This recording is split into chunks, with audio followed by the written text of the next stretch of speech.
નવરાત્રીમાં વરસાદને લઈને અંબાલાલ પટેલે આગાહી કરી છે। જી હા, નવરાત્રીમાં વરસાદ ખેલૈયાઓની મજા બગાડી શકે છે। વિગતો મળી રહી છે કે જ્યાં નવરાત્રીની શરૂઆતમાં છૂટાછવાયા વરસાદની આગાહી કરાઈ છે, 3 થી 5 ઓક્ટોબર દરમિયાન ભારે પવન દરિયામાં ફૂંકાશે તેવી પણ વિગતો મળી રહી છે। મધ્ય, દક્ષિણ અને સૌરાષ્ટ્રમાં છૂટાછવાયા વરસાદની આગાહી કરાઈ છે। અમદાવાદ અને ગાંધીનગરમાં પણ વરસાદી ઝાપટું પડી શકે છે। 8 થી 10 ઓક્ટોબર દક્ષિણ અને મધ્ય ગુજરાતમાં વરસાદી માહોલ રહેશે। 8 થી 10 ઓક્ટોબર સુધી સૌરાષ્ટ્રમાં પણ વરસાદની આગાહી છે। 10 થી 14 ઓક્ટોબર અરબી સમુદ્રમાં વરસાદી સિસ્ટમ બનશે।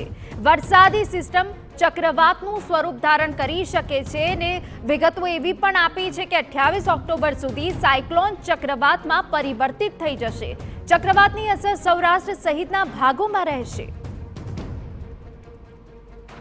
આજની તારીખમાં વરસાદની અસર રહેશે।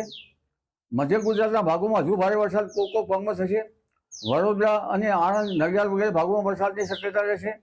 દક્ષિણ ગુજરાતના કેટલાક ભાગોમાં વરસાદની શક્યતા રહેશે। દક્ષિણ સૌરાષ્ટ્રના કેટલાક ભાગોમાં વરસાદની શક્યતા રહેશે। આમ છતાં તડકો કાઢશે અને તડકા વચ્ચે વરસાદી ઝાપટું આવવાની શક્યતા રહેશે। આમ છતાં સ્થાનિક સિસ્ટમ બનતા ગરમીના કારણે શરૂઆતમાં હસ્ત નક્ષત્રમાં ક્યાંક છાંટા છૂટી થઈ શકે, ક્યાંક હળવો વરસાદ થઈ શકે, પરંતુ તારીખ 8 થી 12માં લગભગ દક્ષિણ ગુજરાત તરફથી એક સિસ્ટમ આવી રહી છે।